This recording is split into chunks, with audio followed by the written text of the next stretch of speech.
What is up, guys? My name is Ted, and this video I'm going to go over the Razer Onza controller. It's a controller that I recently got and recently broke, and I'm soon going to get another one of. This is a video back when I had it. The Razer Onza controller is probably the single best piece of gaming equipment that you can buy, other than a headset, as far as going to improve your gaming experience. For me, my accuracy with this Razer Onza controller felt like God mode was engaged on my screen.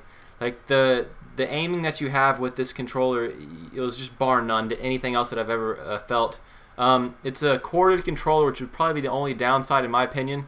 However, if you're going to go for like quality of like the bullets being able to register and such, it is good to have a corded controller so you don't have that bullet lag for when the wireless signal is being sent. It's very, very minimal, but that will have an effect, and that's why this controller is wired.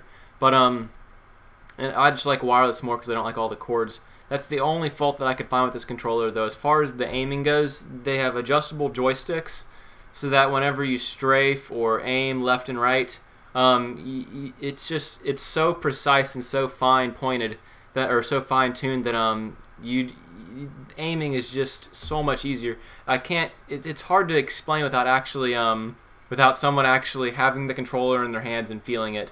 Other than that, it's got dual left and right bumpers, so you can have bumper jumper from Halo only on your Call of Duty, as well as being able to have stuns and lethal grenades. It's just got two left and right bumpers, and you can assign them to whatever functions you want to have. Mine is melee for the right bumper secondary and jump for the left bumper secondary. It took a little bit of getting used to, but I do definitely like it now. I like being able to jump with the bumpers instead of having to take my fingers off the or my thumbs off the joysticks. That way, it's really easy to jump shot, and I can still kind of panic knife a little bit because the way that I hold my controller, I actually overlap my two pointer fingers over the left and right bumpers.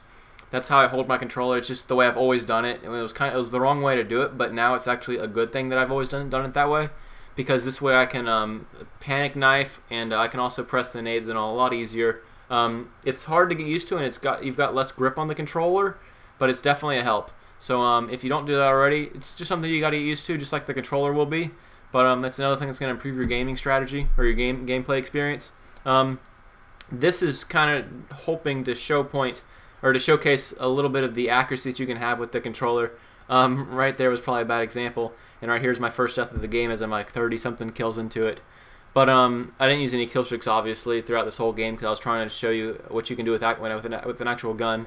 And granted, the FAMAS of the Red Dot is already the most accurate gun in the game, so making this with a 3 sensitivity and a Razer Onza controller, and I've even modified my Razer Onza controller to add an FPS freak on top of that. Like, it's absolutely maxed out precision that you can have.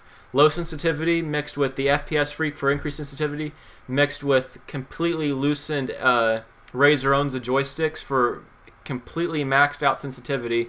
The way that you move is so incredibly smooth. It feels so smooth that I really can't go on enough about it. It's worth $60, or excuse me, it's actually only 50.